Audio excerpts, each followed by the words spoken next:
multiplier l'aire d'une figure, il y a des formules à apprendre. Mais en fait, si on a bien compris, on peut en retenir seulement très peu. On va partir de l'aire du rectangle, puisque c'est la principale à connaître. Donc vous voyez le rectangle à l'écran. Et si je veux calculer l'aire de ce rectangle, je sais que je dois multiplier la longueur par la largeur. Alors la longueur est là, 1, 2, 3, 4, 5, 6, et je vais multiplier par cette largeur. Alors regardez, longueur, 1, 2, 3, 4, 5, 6. Si je veux remplir mon rectangle, j'ai bien 1, 2, 3, 4, 5, 6, plus 6, j'ai 3 fois 6, 18, et là j'ai rempli tout mon rectangle. Longueur fois largeur.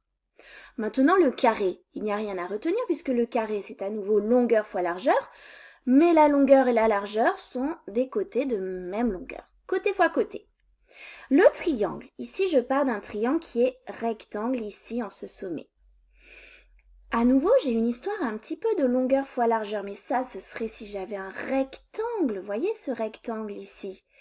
Et en fait, moi, je n'en ai que la moitié. Donc longueur fois largeur, mais on va diviser par 2 pour prendre seulement la moitié. Et avec le vocabulaire, c'est base fois hauteur. Dans ce triangle, je n'ai pas vraiment d'angle droit dans un sommet, mais la hauteur, issue d'un sommet qui va perpendiculairement vers le côté opposé, la hauteur, je peux toujours la tracer. Tiens, regardez ce petit rectangle. Moi, mon triangle en vert, là, c'est la moitié. Et ce rectangle-ci, j'ai à nouveau la moitié. Donc, si je regarde la formule au total, la figure au total, j'ai bien la moitié du grand rectangle. Base fois hauteur. Et ça marcherait aussi avec un angle obtus ici. On sait que la hauteur, du coup, serait à l'extérieur du triangle, mais c'est la même formule, base fois hauteur, divisé par 2. Dès que j'ai un triangle, je sais que je dois diviser par 2.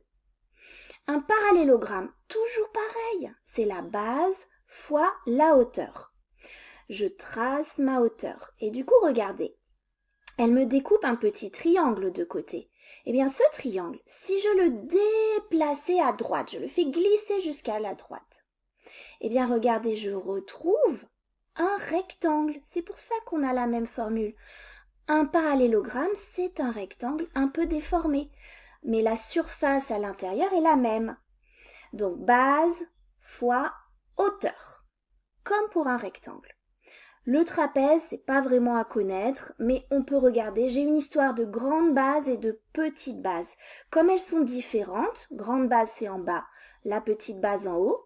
Comme elles sont différentes, on va juste faire la moyenne entre ces deux bases, et puis on multipliera par la hauteur. Comme pour un rectangle, sauf que j'ai une histoire de moyenne à intégrer. On n'a pas parlé du losange. Normal, hein, le losange, quelque part, si je trace les diagonales, je retrouve des petits triangles rectangles. J'en retrouve 4, vous les voyez.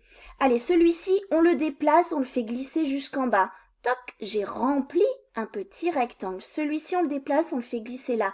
J'ai rempli un autre petit rectangle. Au total, je remplis ce rectangle-là. Et c'est bien grande diagonale fois petite diagonale, mais divisé par 2, seulement la moyenne. Un vraiment à connaître, du coup, c'est l'aire du disque. Allez, je trace le centre, je trace le rayon, et là, je l'apprends par cœur.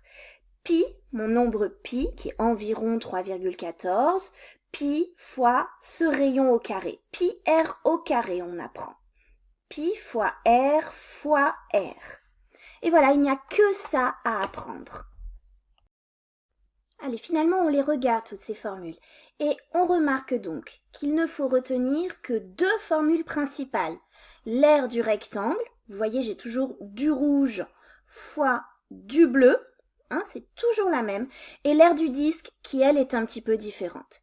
Et simplement, je me souviens qu'il va falloir diviser par 2 pour le triangle et pour le losange.